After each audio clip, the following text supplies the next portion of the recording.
चला। प्रिय विद्यार्थियों, नमस्कार। साइंस क्लास 10th में आप सबका स्वागत है। मैं ज्योति व बुले ग्रुप ऑफ एजुकेशन की ओर से आप सबको ऑनलाइन क्लास उपलब्ध करा रहा हूँ। आज मैं आपको रक्तदान के बारे में बताऊंगा। ब्लड ट्रांसफ्यूजन क्या है, एक से दूसरे में रुधिर का क्या करना, ट्रांसफर करना, ही क्या कहलाता है, रक्तदान कहलाता है। सबसे पहले रक्तदान 15 जून और 1667 को फ्रांस के चिकित्सक डॉक्टर जीन बैप्टिस्ट डेनिस के द्वारा संपादित किया गया था। सबसे पहले किसने किया? 15 जून 1667 को फ्रांस के एक डॉक्टर थे जिनका नाम था जीन बैप्टिस्ट डेनिस, इनके द्वारा संपादित किया गया। उन्होंने एक 15 वर्षीय बालक में क्या किया था, भेड़ के रक्त को चढ़ा दिया था। भेड़ के रक्त से रक्तदान करवाया था। हालांकि इससे 10 वर्ष पश्चात मानवों से पशुओं का जो रक्त मानवों में चढ़ाया जाता था उसको पूरी तरह से क्या कर दिया गया था, निषेध कर दिया गया था। तो मैं सबसे पहले आपको रक्तदान के बारे में समझाना चाहूंगा। देखिए पॉइंट क्या है, रक्तदान।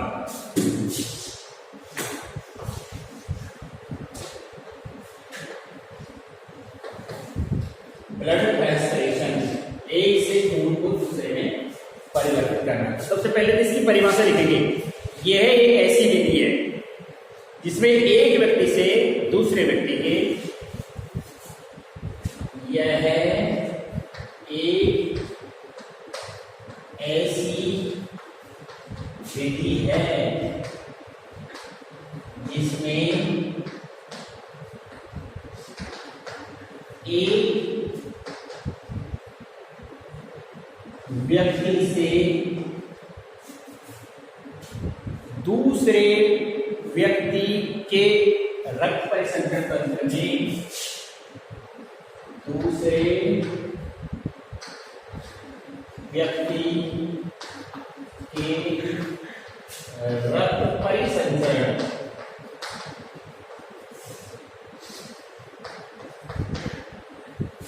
दूसरे व्यक्ति का रक्त परिसंचरण तंत्र में रक्त या रक्त आधारित उत्पाद, रक्त या रक्त आधारित उत्पाद। रक्त आधारित उत्पाद का मतलब जान रहे होगे तुम, प्लाज्मा आदि, प्लेटलेट है, प्लाज्मा है ना? जैसे यहाँ पे लिख देता हूं मैं, जैसे प्लेट, प्लाज्मा आदि क्या कर दिए जाते हैं, स्थानांतरित कर दिए जाते हैं।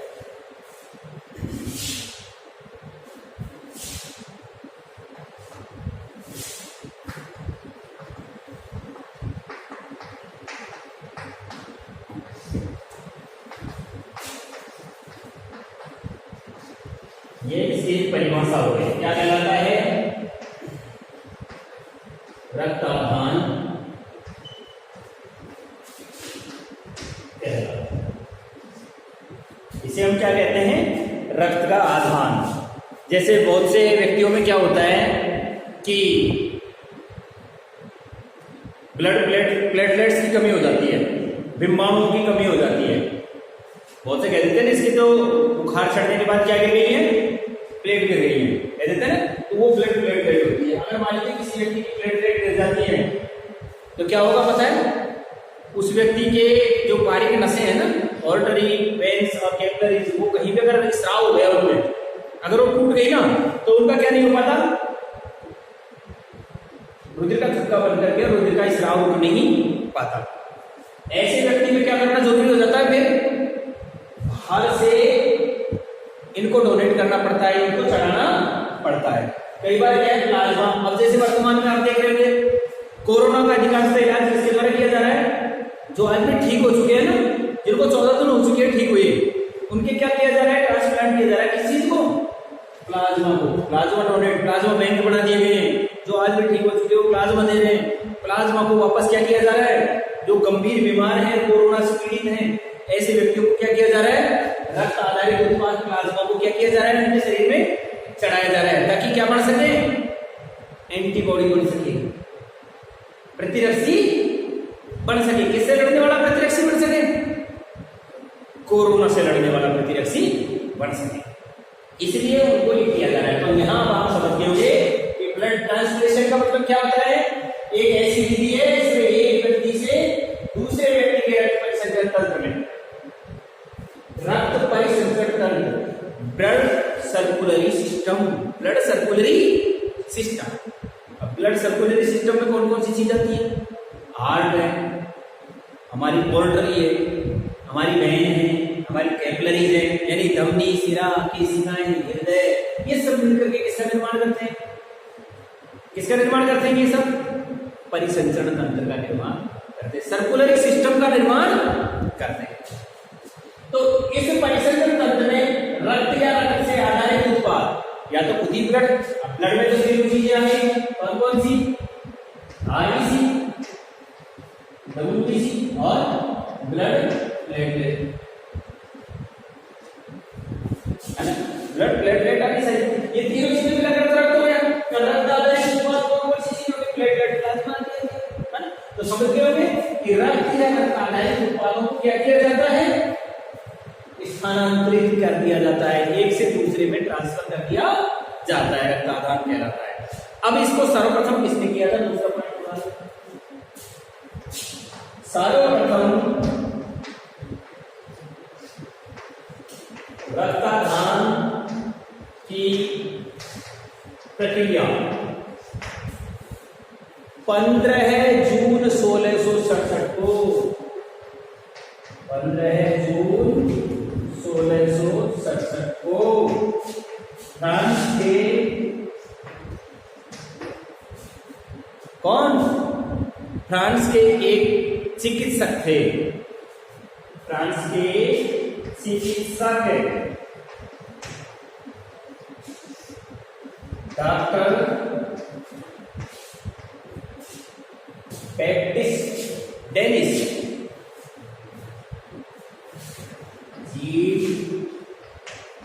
बैप्टिस्ट डेनिस, क्या नाम है, जी बैप्टिस्ट डेनिस द्वारा संपादित किया गया था।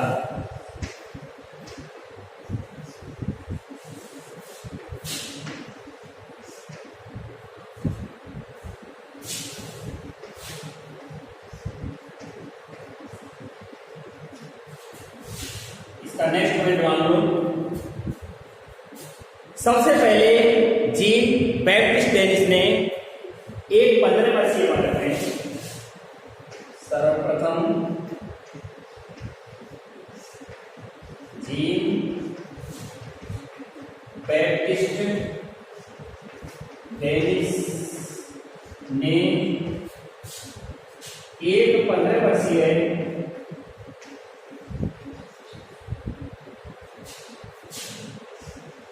बालक में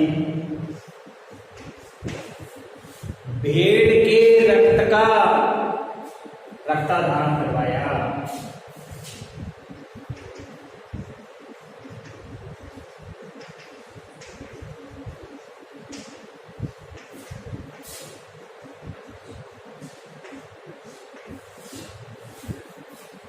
और इसका लास्ट पॉइंट, तो इसके 10 वर्ष पश्चात, इसके 10 वर्ष बाद पशुओं से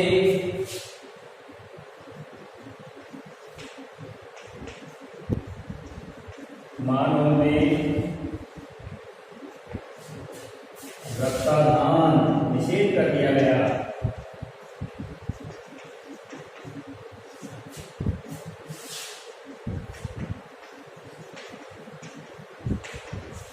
ये इसकी पूरी बातें हो गई। अब रक्तदान की आवश्यकता क्यों होती है, requirement of blood transfusion, requirement क्यों है, रिक्वायरमेंट ऑफ ब्लड ट्रांसफ्यूजन, अर्थात रक्तदान की आवश्यकता क्यों है, क्यों चाहिए, रक्त क्यों चाहिए। अब अपन को खूब पता चलता है कहीं चोट लग गई और बहुत ज्यादा मात्रा में क्या हो गया, रक्त शरीर से बह गया, तो हमको क्या करने जरूरत पड़ेगी, रक्त की आवश्यकता। या फिर शरीर में कहीं कोई गंभीर रक्तहीनता, एनीमिया हो गया, एनीमिया, जॉन्डिस, पीलिया कह देते हैं, आप सुना होगा पीलिया के बारे में, तो पूरा ब्लड पीला, पूरा शरीर पीला हो जाता है। यदि व्यक्ति मूत्र उत्सर्जन करता है तो मूत्र पीले रंग का आता है, मल व्हाइट कलर का आने लग जाता है, मल तो सफेद रंग का आने लग जाता है, और मूत्र कैसे रंग का आने लग जाता है, पीले रंग का आने लग जाता है। नाखून भी पीले हो जाते हैं, आंखें भी कैसी हो जाती हैं, पीले हो जाते हैं, यानी गंभीर रक्तहीनता हो जाती है। हीमोग्लोबिन की मात्रा बिल्कुल गिर जाती है, व्यक्ति को चक्कर आने लग जाते हैं, ऐसी हीमोग्लोबिन की मात्रा 7 से भी कम आ जाती है। तो ऐसी स्थिति में क्या हो जाता है, ब्लड को चलाना जरूरी हो जाता है। या फिर किसी व्यक्ति को कोई बीमारी है, उसकी शल्य चिकित्सा करनी है। शल्य चिकित्सा का मतलब, शल्य चिकित्सा का मतलब आपके समझ में आ रहा होगा, ऑपरेशन। तो ऑपरेशन के दौरान क्या करते हैं, उसके ब्लड की धमनियों से जुड़ी, सिराओं से जुड़ी रहती है, ब्लड बाहर से सिराओं से जुड़ा रहता है, क्योंकि ऑपरेशन के दौरान चीर-फाड़ होगी, चीर-फाड़ में क्या होगा, रुधिर स्राव होगा, तो जितना रुधिर शरीर से बाहर निकलेगा उसको बाहर फेंक देते हैं, और फिर नया उसमें खून क्या होता रहता है, आता रहता है। तो औसतन शरीर में क्या बना रहता है, रक्त की मात्रा औसतन बनी रहती है, इसलिए क्या करते रहते हैं, बाहर से रक्तदान किया जाता रहता है, इसलिए होता है। या फिर रक्त में विषाणु प्लेटलेट की अल्पता आ गई है, बहुत व्यक्तियों की अब ये बीमारी के कारण क्या हो गया, प्लेट गिर जाती, तो ज्यादा अगर गिर गई, कवर नहीं हो पाएगी, व्यक्ति मृत्यु की ओर चला जाएगा। तो ऐसे में क्या करना पड़ता है, इसको ब्लड चढ़ाना पड़ता है, तो ब्लड के साथ साथ इसकी पूर्ति हो जाती है, प्लेटलेट्स की पूर्ति भी हो जाती है। या अगर मान लीजिए केवल प्लेटलेट्स ही चाहिए तो प्लेटलेट ही विषाणु चढ़ाते हैं। या फिर बहुत से व्यक्तियों को हीमोफीलिया हो जाता है। हीमोफीलिया एक ऐसी बीमारी है, कैसी बीमारी है, ये भगवान किसी को ना दे। इस बीमारी के अंदर क्या होता है कि जिनको ये बीमारी होती है उनके 3, 4, 5 दिन में ब्लड चढ़ता रहता है, 3, 4, 5 दिन में ब्लड चढ़ता रहता है, किसी को 1 यूनिट, किसी को 2 यूनिट, समझिए। ऐसे बच्चों का या ऐसे व्यक्ति कोई भी हो जिसको ये बीमारी हो गई हीमोफीलिया, उसका इलाज घर वालों की बस की बात नहीं है। क्यों नहीं है घर वालों की बस की बात, इतना ब्लड कहां से लाएंगे, ब्लड बाजार में थोड़ी बढ़ता है, मानव शरीर के अंदर ही ब्लड बढ़ता है केवल, और कोई फैक्ट्री नहीं है इसके बनाने की, केवल बॉडी के अंदर बनता है। और जो हीमोफीलिया के रोगी हैं उनको 4-5 दिन में ब्लड चाहिए, 1 महीने में कम से कम उनको 5 से 10 बार ब्लड चढ़ाना पड़ता है, हर महीने इतना ब्लड चाहिए उन व्यक्तियों को, नहीं तो बचेंगे। क्यों, क्योंकि उनके अंदर क्या होता है कि ब्लड का है ना पानी में कन्वर्सन बदलता, यानी रक्त पानी में बदलता रहता है, और जब औसत मात्रा से कम हो जाएगा रक्त शरीर में तो व्यक्तियों की मृत्यु हो जाती है। एक तरह से इसको रक्त कैंसर की तरह समझो, ब्लड कैंसर समझो, ब्लड खत्म होता रहता है। जयपुर में अलग से ही हीमोफीलिया सेंटर बना हुआ है, जहां पूरे जैसे राजस्थान के अन्य बच्चे वहां रखे जाते हैं, घर वाले तो उनसे जाकर के मिलके ही आ जाते हैं केवल वहां पर, बहुत सारा काम वहां का होता रहता है, हॉस्पिटल के चिकित्सक करते रहते हैं, किसको कब ब्लड देना है, किसको कब नहीं देना है, ये सब उनके ऊपर निर्भर करता है, और उनको महीने में 5-7 बार ब्लड चढ़ता रहता है। अब घर वालों की इतनी क्षमता नहीं होती 5-7 बार ब्लड कहां से चढ़वाएंगे, कम से कम उनका एक का खर्चा 1,00,000-1,25,000 से ऊपर बढ़ता है महीने का, वो ज्यादा समय जीवित नहीं रह पाते, कोई 2 साल जिंदा रहता है, कोई 3 साल जिंदा रहता है। तो इस तरह की बीमारी में भी रक्तदान करने की आवश्यकता होती है, रिक्वायरमेंट रहती है इस व्यक्ति को। और दांत कोशिका एरर तथा सिकल सेल एनीमिया की बीमारी हो जाती है, ऐसे रोगियों को भी रक्तदान की आवश्यकता होती है। तो पॉइंट नोट करेंगे आप, रक्तदान की आवश्यकता।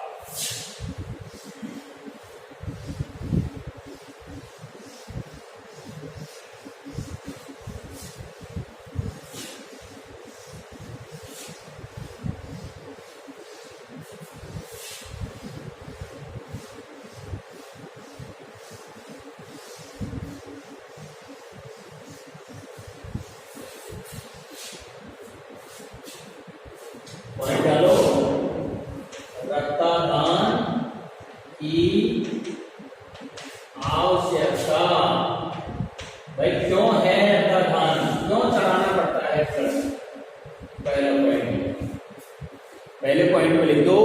चोट लगने या अत्यधिक रक्त का स्राव हो जाने पर,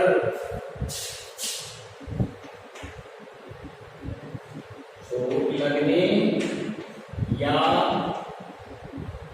अत्यधिक मात्रा में शरीर से रक्त का स्राव हो जाने पर किसकी आवश्यकता होती है? रक्तदान की आवश्यकता होती है। पॉइंट नंबर 2 में लिख लो, शरीर में गंभीर रक्तहीनता हो जाने पर, शरीर में गंभीर रक्तहीनता के हो जाने पर, जैसे पीलिया आदि हो गया है ना, तब ऐसी स्थिति में भी क्या होता है? शल्य चिकित्सा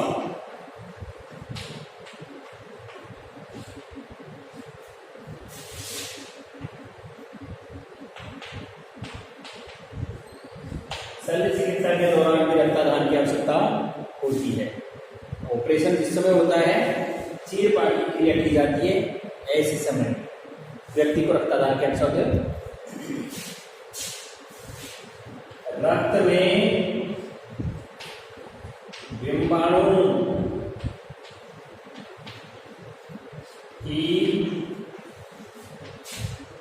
अल्पता हो जाने पर,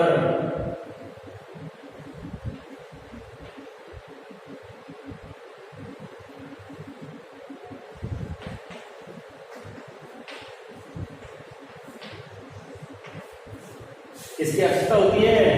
रक्तदान की आवश्यकता होती है। और हीमोफीलिया के रोगियों को,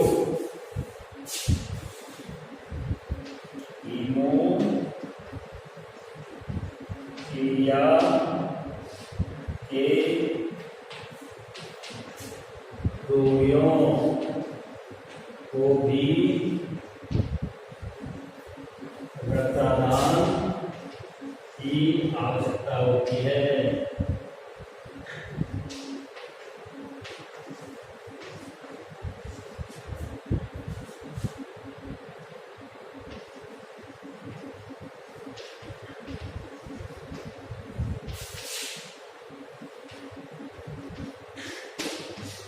आवश्यकता होती है, ठीक है। और हीमोफीलिया हो गया, उसके पश्चात आप लगा लीजिए दांत्र कोशिका अरक्तता, जिसको हम सिकल सेल एनीमिया बोलते हैं। सिकल सेल एनीमिया,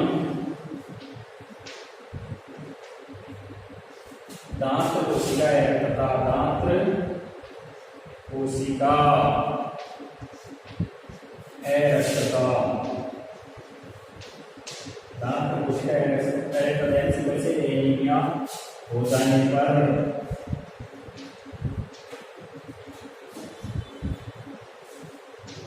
रक्तदान की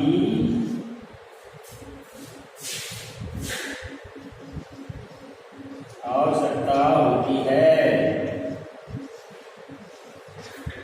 अब आप भली भांति जान चुके होंगे कि रक्तदान की आवश्यकता क्यों होती है। अब रक्तदान की प्रक्रिया, प्रोसेस ऑफ ब्लड ट्रांसफ्यूजन क्या है? प्रोसेस क्या है, प्रक्रिया क्या है, कैसे रक्तदान किया जाता है? तो आपके सामने आ रहा है प्रोसेस ऑफ ब्लड ट्रांसफ्यूजन, रक्तदान की आवश्यकता। रक्तदान की क्या आवश्यकता है, इस बात को नोट करें।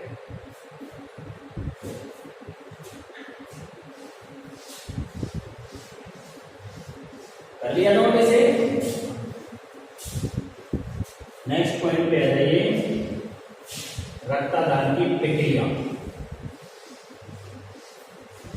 देखिए, ये एक चिकित्सीय प्रक्रिया है और किसी भी चिकित्सक के निरीक्षण में ही की जा सकती है।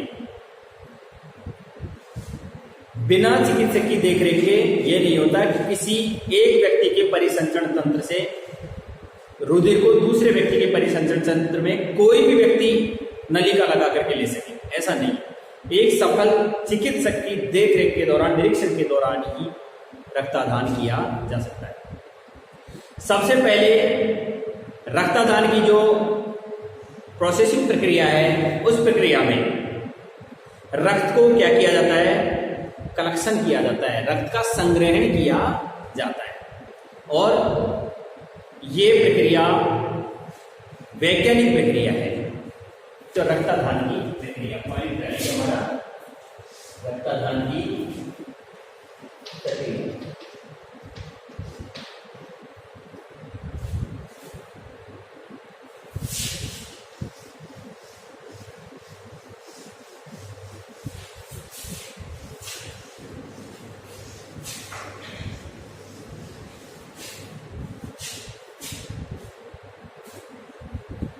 रक्तदान की इसके नीचे लिखो, रक्तदान की प्रक्रिया। रक्तदान की जो प्रक्रिया है वैज्ञानिक प्रक्रिया है।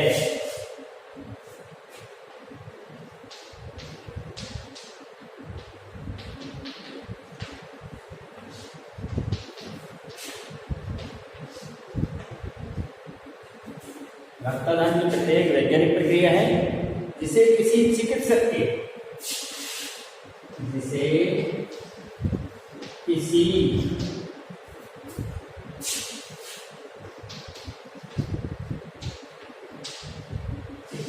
निरीक्षण,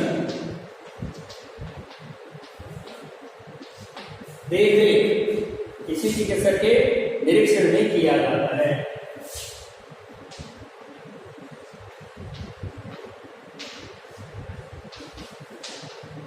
ऐसा नहीं है कि नली का हम खुद ही लगा ले, हम दूसरे के ब्लड कम है तो हमारे शरीर से नली लगा करके हम दूसरे से कहते लेते हैं शरीर में लगा ले, इससे नली का खून आ जाएगा। नहीं, केवल किसी सफल चिकित्सक की निरीक्षण या देखरेख में किया जाता है। इसमें क्या करना पड़ता है, इसमें रक्त को एक व्यक्ति से दूसरे व्यक्ति के शरीर में प्रवेश करवाया जाता है।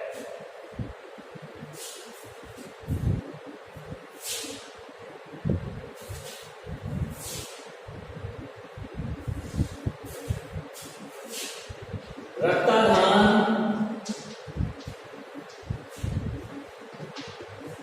प्रक्रिया में क्या करना पड़ता है बताओ। रक्तदान प्रक्रिया में रक्त विशेष प्रकार की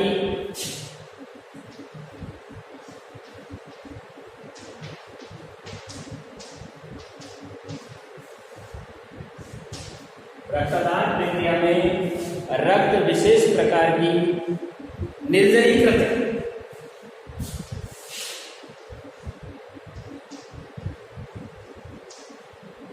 यानी कीटाणुओं से रहित,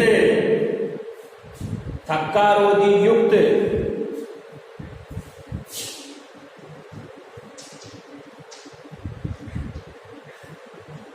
थैलियों में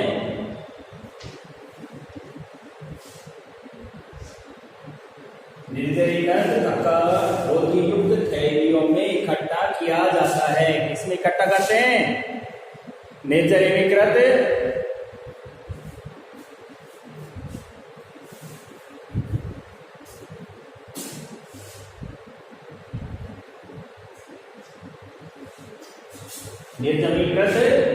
थक्का रोधी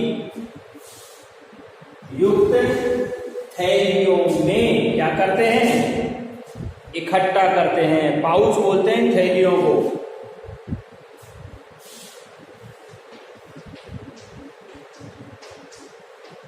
संग्रह करके फिर उन्हें क्या कर लेते हैं, फिर आसान किया जाता है।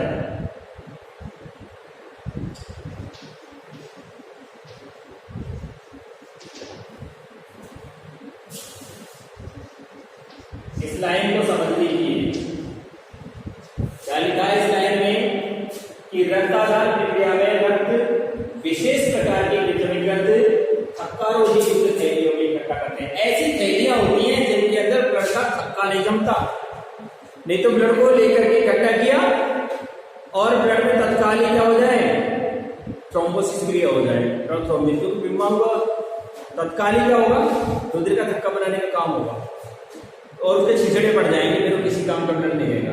लेकिन जो थैलियां है, पाउच है, तो ये पहले से ही कैसे पाउच होते हैं, कीटाणुओं से रहित ऐसे पाउच होते हैं जिनमें रुधिर का क्या नहीं बनता है, थक्का नहीं बनता है।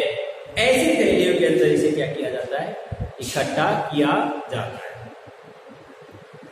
अब इससे पहले जब ब्लड को लेते हैं तो कई प्रकार की प्रक्रियाओं से उसे गुजरना पड़ता है। क्या क्या सावधानियां बरतनी पड़ती हैं और किस तरह से क्या किया जाता है, इस प्रक्रिया के चरणों को मैं लिखवाता हूं आपको। रक्तदान की प्रक्रिया नहीं हो गई। अब रक्तदान प्रक्रिया के प्रमुख चरण कौन कौन से हैं?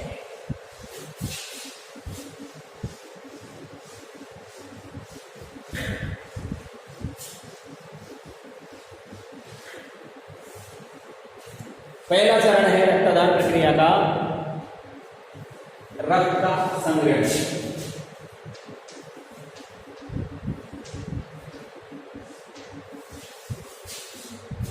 पहला लिखेंगे हम सबसे पहले रक्त संग्रहण।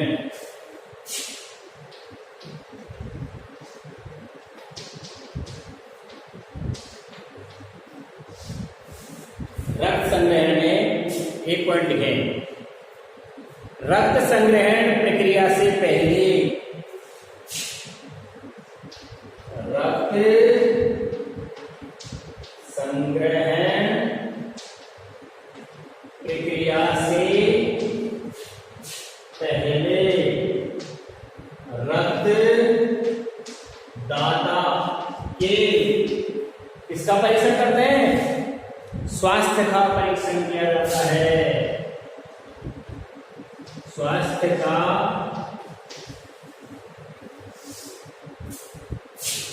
परीक्षण किया जाता है। भाई सबसे पहले तो यही देखते हैं ना कि जो ब्लड दे रहा है वो खुद स्वस्थ है कि नहीं है, कहीं ऐसा ना हो उसका ब्लड दिया जाए वो क्लीन बोल्ड हो जाए। तो सबसे पहले तो क्या करना पड़ता है कि उस व्यक्ति के स्वास्थ्य का परीक्षण किया जाता है कि क्या ये व्यक्ति रुधिर दान करने के योग्य है, क्या ये व्यक्ति रुधिर दे सकने लायक है, अन्यथा नहीं। कहीं ऐसा नहीं हो उससे ब्लड दिया जाए, कुछ ही देर बाद उसकी पोजीशन ऐसी हो जाए कि उसको ब्लड वापस चढ़ाना पड़ जाए या फिर उसकी जान पर बनाए। तो ऐसे में पहला पॉइंट यही होता है हमारा कि उस व्यक्ति के स्वास्थ्य का पूरी तरह से क्या कर लिया जाता है, परीक्षण कर लिया जाता है। स्वास्थ्य परीक्षण के बाद पॉइंट नंबर 2 लिखिए, स्वास्थ्य परीक्षण करने के पश्चात क्या करते हैं, उपयुक्त क्षमता वाली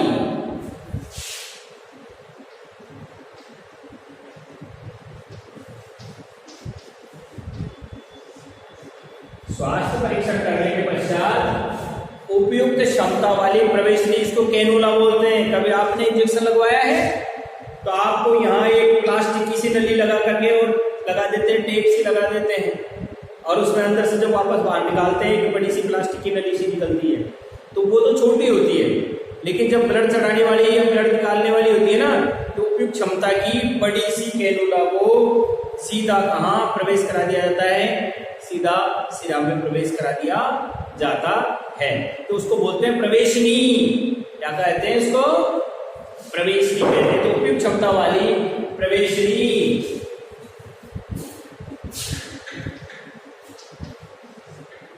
स्वास्थ्य परीक्षण करने के पश्चात उपयुक्त क्षमता वाली प्रवेशनी के माध्यम से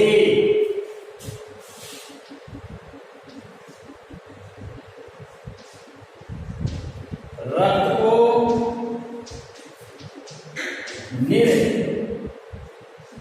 निर्जमीकृत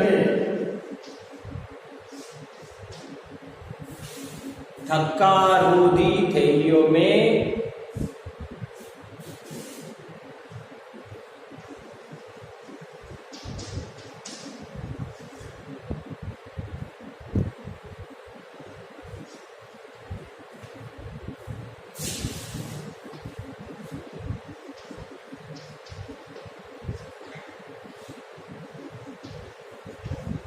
एकत्रित करते हैं। ये बात पहले भी मैं आपको एक बार चुका हूं कि भाई उसे निर्जमीकृत थैलियों में क्या कर लिया जाता है, इकट्ठा कर लिया जाता है। अब इसके बाद में जो रक्त इकट्ठा किया गया है उसका प्रशीतित भंडारण किया जाता है। संग्रहित किए जाने वाले रक्त का क्या करते हैं, प्रशीतित भंडारण किया जाता है।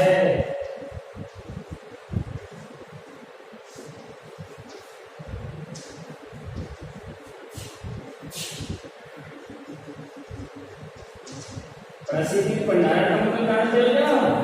प्रशीतित भंडारण का तात्पर्य होता है उचित तापमान पर इकट्ठा करना, जिससे रक्त में जीवाणु वृद्धि को रोका और कोशिकीय चयापचय को धीमा किया जा सके। प्रशीतित भंडारण किया जाता है ताकि रक्त में किसको रोका जा सके, ताकि रक्त में जीवाणुओं की वृद्धि को तो रोका जा सके।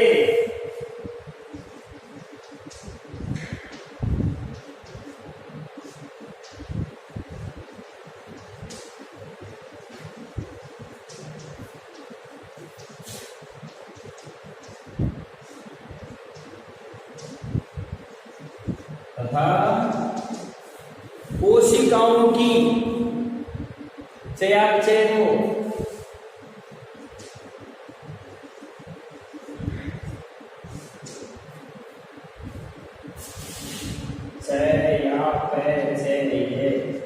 चयापचय गति को कैसे की जा सके, चयापचय गति को धीमा किया जा सके।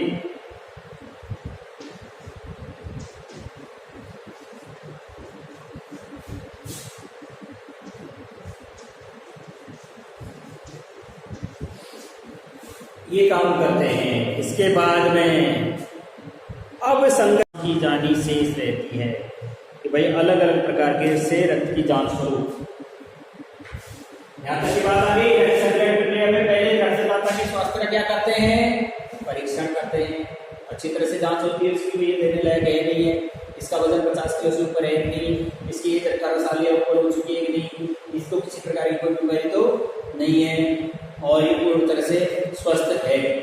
इसके पश्चात कैनुला लगा दिया जाता है। तो कुछ क्षमता वाला क्या लगाते हैं, कैनुला को क्या बोलते हैं, प्रेषणी बोलते हैं। इसके माध्यम से रक्त को कैसी थैलियों में इकट्ठा किया जाता है, निर्जमीकृत खट्टारोधी थैलियों में इकट्ठा कर लिया जाता है।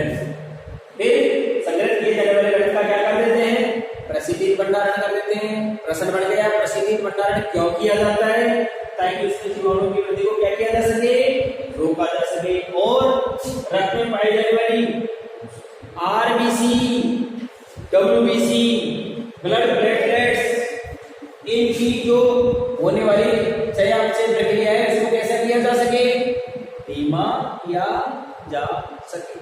ठीक है, यहां तक की बात आपके समझ में आ गई होगी। नेक्स्ट पॉइंट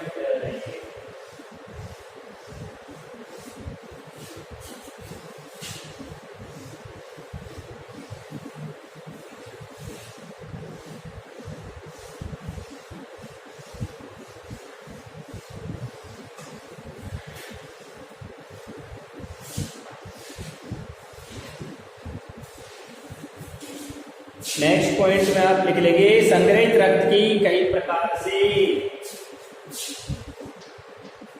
संग्रहित रक्त की कई प्रकार से जांच की जाती है। कई प्रकार से रक्त की जांच कैसे करते हैं कि भाई जैसे इसको रक्त समूह क्या है, इस व्यक्ति का RH कारक क्या है, क्या इसे हेपेटाइटिस बी सी प्रकार की कोई बीमारी तो नहीं है, क्या ये व्यक्ति HIV पीड़ित है या इस व्यक्ति को और कोई पीलिया वगैरह बीमारी है, क्या ये व्यक्ति अस्थमा का रोगी है? तो इस तरह से बहुत सारी बीमारियों को क्या किया जाता है, उस व्यक्ति में जांच की जाती है। तो सबसे पहले क्या लिखेंगे, कई प्रकार की जांचें की जाती हैं। अब जैसे व्यक्ति की कौन कौन सी बीमारियों की जांच की जाती है। सबसे पहले लिख दो कि व्यक्ति को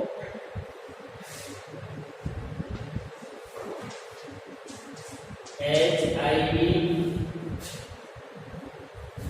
हेपेटाइटिस,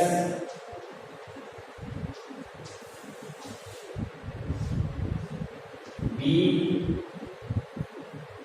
सी, हेपेटाइटिस बी और सी तो नहीं है। रक्त समूह क्या है?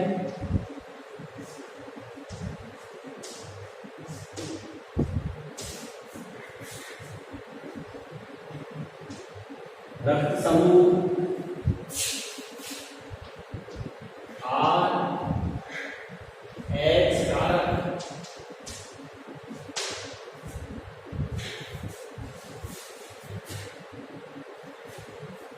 RH कारक। इसके अलावा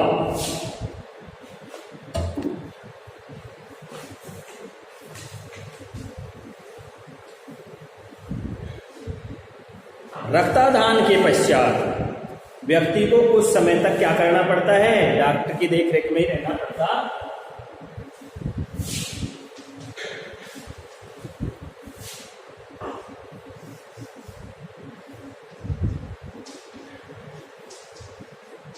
रक्तदान के पश्चात भाई रक्तदाता ने रक्त को दे दिया है। अब रक्त देने के बाद क्या हो रहा है, कुछ समय तक उसे चिकित्सक की निगरानी में रखा जाता है। ये नहीं करते भाई इसने रक्त दे दिया तो उसको छोड़ दो और उसको जाने दो, कहीं भी चला जाएगा। नहीं, हो सकता है किसी कारणवश उसकी तबीयत बिगड़ जाए, हो सकता है उसके स्वास्थ्य में कोई बदलाव आ जाए। तो ऐसे में उसे क्या करना पड़ता है कि चिकित्सक की निगरानी में उसे रखा जाता है। क्या लिखेंगे, रक्तदान के पश्चात रक्तदाता को कुछ समय तक किसकी निगरानी में रखा जाता है, चिकित्सक की निगरानी में रखा जाता है।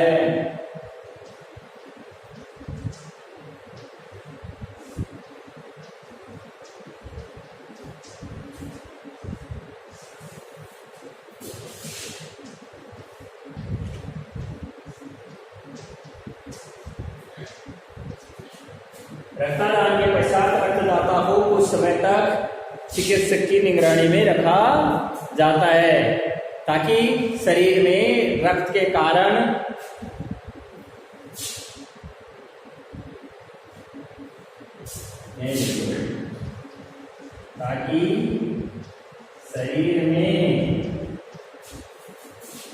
रक्तदान के पश्चात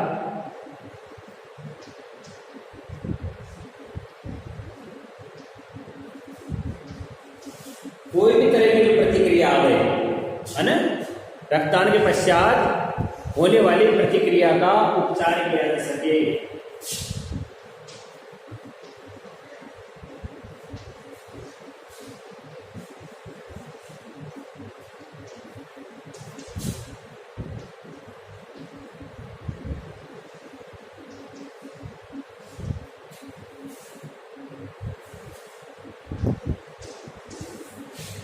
जैसे उसको चक्कर आ रहे हैं, जैसे उसको उल्टी आ रही है ना, या उसका जी घबरा रहा है, तो ऐसी प्रतिक्रियाएं अगर आ जाए, है ना, तो वैसे तो देखो रक्तदान के बाद में है ना कोई भी परिवर्तन नहीं आता। अगर आपने किसी रक्तदान करने वाले व्यक्ति को अगर देखा हो तो रक्तदान के बाद है ना कोई भी प्रतिक्रिया नहीं होती है, कोई परिवर्तन नहीं आता है। लेकिन वो उनको नहीं होता है, किनको जो पूरी तरह से कैसे होते हैं, स्वस्थ होते हैं ना, उनको तो कोई कुछ नहीं होता। लेकिन हल्की सी अगर उसके अंदर कोई कमजोरी हुई ना तो उस व्यक्ति को क्या हो जाता है, थोड़े से चक्कर आदि आने लग जाते हैं। तो ऐसे में अगर तत्काल वही चिकित्सक रहता है ना तो उसको क्या कर देता है, उसी प्रकार की दवाई दे करके और उसे क्या कर लिया जाता है, सामान्य कर लिया जाता है। साधारण रक्तदान के पश्चात शरीर में कोई असामान्य प्रतिक्रिया नहीं होती है। मनुष्य के रक्तदान के पश्चात में जानते हो प्लाज्मा की पूर्ति तो कितने दिन में हो जाती है? अगर कोई व्यक्ति क्या डोनेट करता है, प्लाज्मा अगर डोनेट करता है कोई व्यक्ति, तो वो तो 2 से 3 दिनों में पूरी हो जाती है।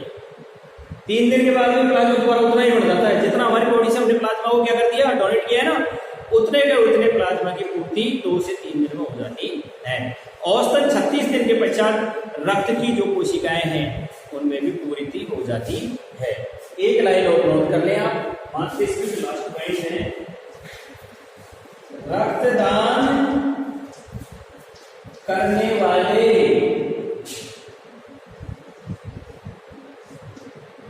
व्यक्ति के प्लाज्मा की पूर्ति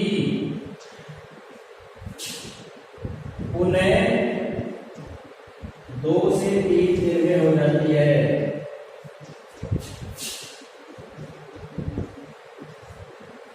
दो से 3 दिन में हो जाती है। और रक्त कोशिकाएं परिसंचरण प्रणाली में 36 दिन के बाद तथा रक्त कणिकाएं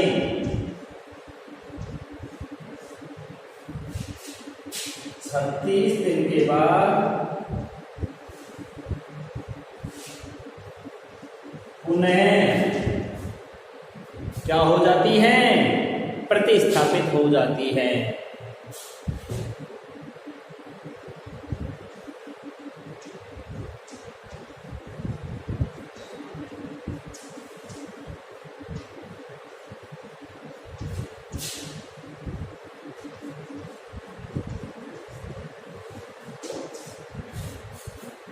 हो जाती है।